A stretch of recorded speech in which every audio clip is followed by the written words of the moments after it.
Viewers से अनुरोध है कि सब्सक्राइब वाले लाल बटन को दबाएं और इस चैनल की किसी वीडियो को मिस ना करें।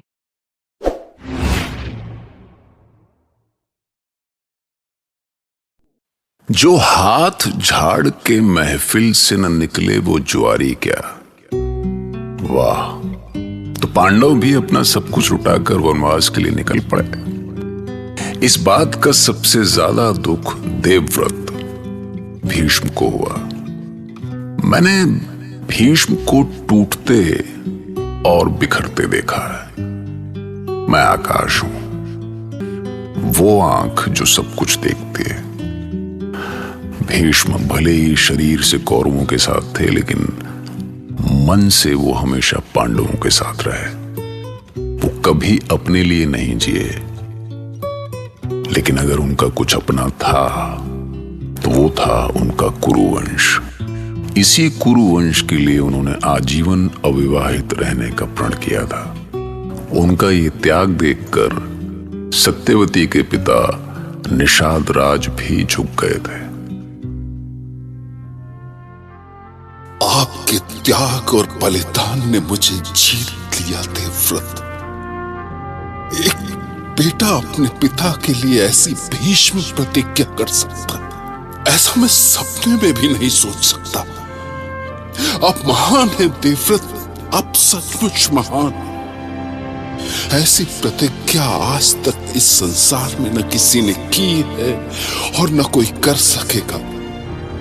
मैं निषाद इसी समय अपनी पुत्री का हाथ आपके पिता महाराज शांतनु को देता हूं।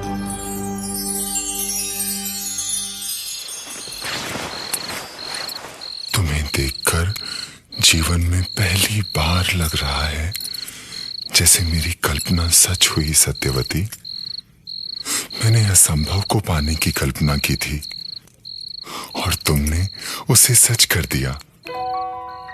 धन्य हो, मैं तुम्हारा ये उपकार कभी भूल नहीं पाऊंगा सत्यवती। तुम्हारा प्रेम मुझ प्यासे के लिए अमृत समान है। तुम्हें पाकर मेरा जीवन धन्य हो गया सत्यवती। आपके मुख से सत्यवती नाम सुनना अच्छा लग रहा है। निषाद पुत्री हूं, इसलिए मछलियों के साथ खेलते हुए मेरा बचपन बीता है। सब मुझे मत्स्यगंधा कहते थे। फिर एक महर्षि ने मेरा नाम सत्यवती रखा। अब तुम एक महान राजवंश की महारानी हो सत्यवती।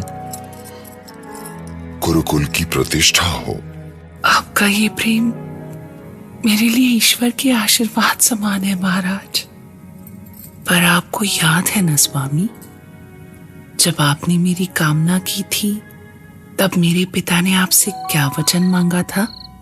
मुझे याद है देवी। उन्होंने कहा था कि वो इस संबंध के लिए तभी तैयार होंगे जब तुम्हारे गर्भ से उत्पन्न पुत्र ही मेरा उत्तराधिकारी होगा। पर मेरे लिए ये वचन देना इतना असंभव था कि मैं निराश होकर हस्तिनापुर लौट आया था। तुम्हें भूलने की कोशिश करने लगा था, पर सत्यवती तुमसे दूर होकर मैं अपने आप में घुटने लगा था। तुम्हें खोकर मैं अंदर ही अंदर बिखरता जा रहा था। पर अचानक जाने ऐसा क्या चमत्कार हुआ कि तुम मेरे जीवन में वापस लौट आई।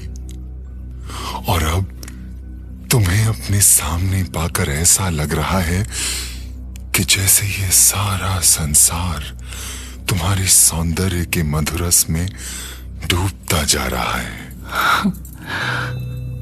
तो क्या महाराज, कभी आपके मन में ये प्रश्न नहीं आया कि अचानक ये चमत्कार कैसे हुआ? मेरे पिता आपसे मेरा विवाह करने के लिए तैयार कैसे हो गए? मुझे तो लगता है सत्यवती कि ईश्वर बहुत दयालु है। उसने मेरी प्रार्थना सुन ली। तुम्हारे पिता इस विवाह के लिए तैयार हो गए। ये ईश्वर का ही चमत्कार हो सकता है। क्या आप जानना चाहते हैं कि ये चमत्कार करने वाला वो ईश्वर कौन है? ये क्या कह रही हो सत्यवती? वो ईश्वर कोई और नहीं, आपका पुत्र है महाराज, आपका पुत्र देवव्रत। क्या? देवव्रत ने ऐसा क्या किया? आपके पुत्र देवव्रत ने आपके विवाह के लिए सिंहासन का त्याग और जीवन भर अविवाहित रहने की भीष्म प्रतिज्ञा की है। उसने मेरे पिता को वचन दिया है कि मेरा पुत्र ही आपका उत्तराधिकारी होगा। नहीं देवी, नहीं, ऐसा ना कहो। देवव्रत ने अपने पिता के विवाह के लिए आजीवन अविवाहित रहने का व्रत ले लिया। हे ईश्वर, एक पिता के लिए इससे दुखद और क्या हो सकता है?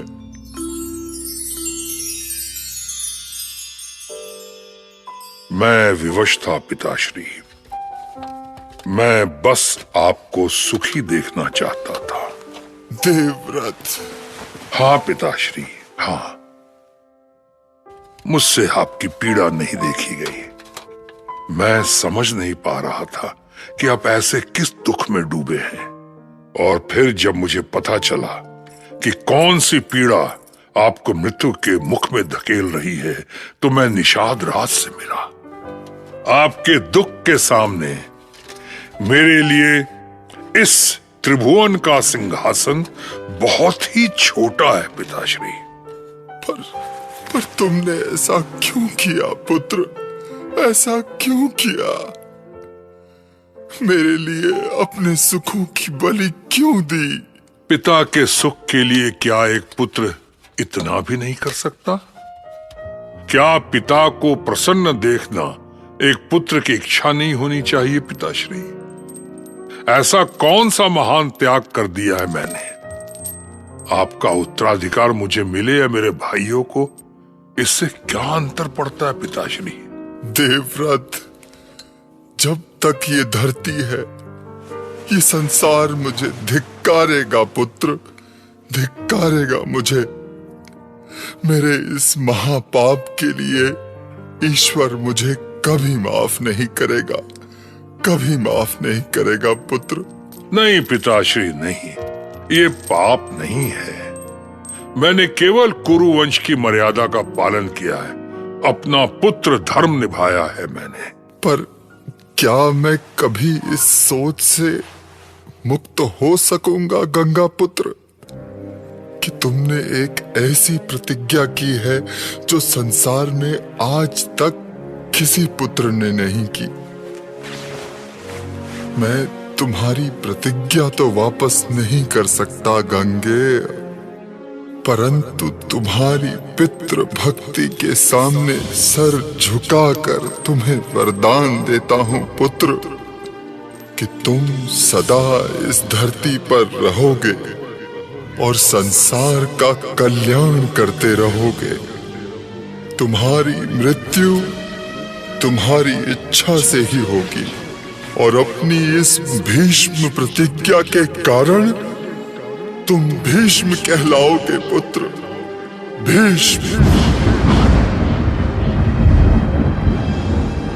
मैं आपको वचन देता हूं पिताश्री कि आपका उत्तराधिकारी चाहे कोई भी हो, मैं कुरुवंश की मान, मर्यादा और सम्मान पे कभी आंच नहीं आने दूंगा। यदि अपने प्राण देकर इस महान वंश की रक्षा करनी पड़े तो मैं वो भी करूंगा।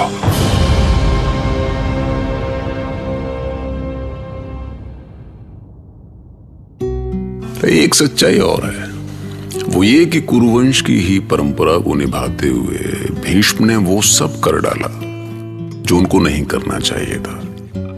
मतलब ऐसा भी क्या त्याग कि सत्यवती की जायज नाजायज मांगे मानते जाओ। मेरा पुत्र विचित्र वीर्य आज हस्तिनापुर राज सिंहासन का अधिकारी है देवव्रत। तुम्हारे त्याग के कारण ही मैं आज राजमाता हूं।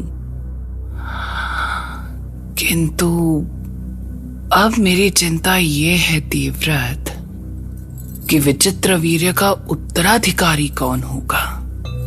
तुम तो जानते हो अभी तक उसके योग्य कन्या ही नहीं मिली। पर आज काशीराज की कन्याओं के रूप और गुणों की चर्चा सारे आर्यवर्त में है। यदि वो हमारी कुलवधू बन सकती तो हम हस्तिनापुर के योग्य उत्तराधिकारी पा सकते हैं, है ना देवव्रत? आप क्या चाहती हैं माते? मैं आपकी इच्छा पूरी करने के लिए क्या कर सकता हूँ? काशीराज की कन्याओं का स्वयंवर होने वाला है, पर हस्तिनापुर के मान और शक्ति से चिढ़कर उन्होंने हमें न्योता नहीं भेजा। दुस्साहस किया है उन्होंने, कुरुराज के प्रति दुस्साहस किया है। पर मैं आपको वचन देता हूं माते कि काशीराज चाहे जितने बड़े स्वयंवर का आयोजन करें, काशी की कन्याएं हस्तिनापुर में ही ब्याही जाएंगी। क्रोध में कोई निर्णय ना लो पुत्र। मैं केवल इतना चाहती हूँ कि काशीराज की कन्याओं का विवाह हमारे पुत्र से हो। अब ये कैसे होगा तुम समझो, पर शत्रुता का उत्तर शत्रुता से देना ठीक नहीं है। प्रश्न केवल विचित्र वीर के विवाह का नहीं है माते, प्रश्न कुरुकुल के अपमान का है। काशीराज की पुत्रियों के स्वयंवर में मैं स्वयं जाऊंगा।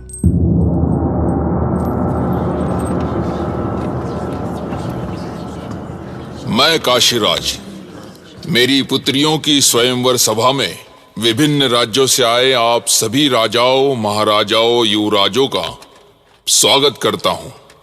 मुझे विश्वास है आप में से हमारी तीनों कन्याओं अंबा, अंबिका और अंबालिका को सुयोग्य वर मिलेंगे। मैं विशेष रूप से सौराज शाल्व का इस सभा में पधारने के लिए आभारी हूं, जो हमारी पुत्री अंबा के। ठहरो,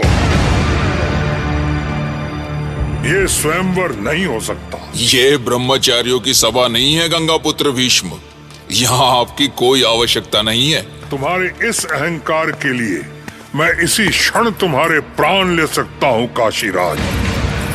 हस्तिनापुर को निमंत्रण ना भेजकर तुमने कुरुराज का अपमान किया है, इसका दंड भोगना होगा तुम्हें। सैनिकों, उठा लो काशीराज की तीनों कन्याओं को। रुक जाओ गंगापुत्र, नहीं तो अनर्थ हो जाएगा। मुझे ललकारने का दुस्साहस मत करो काशीराज। कहीं ऐसा न हो कि तुम्हारी मूर्खता काशी का सर्वनाश कर बैठे। मैं गंगा पुत्र भीष्म काशीराज की तीनों कन्याओं अंबा, अंबिका और अंबालिका को हस्तिनापुर ले जा रहा हूं और इस पूरी सभा को चुनौती देता हूं कि यदि किसी में मुझे रोकने का साहस है तो मेरे सामने आए। नहीं नहीं, रुक जाओ गंगापुत्र भीष्म। छोड़िए मुझे। ये क्या कर रहे हो आप? छोड़ो मुझे, ये आप अनर्थ कर रहे हैं। ये घोर अन्याय है। छोड़ो दुष्ट, छोड़िए।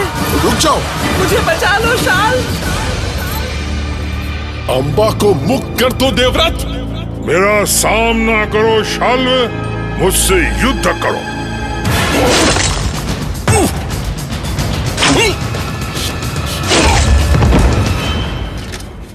है कोई शेष जो देवव्रत भीष्म का सामना करे? मैं इस सभा में उपस्थित समस्त राजाओं को युद्ध की चुनौती देता हूं।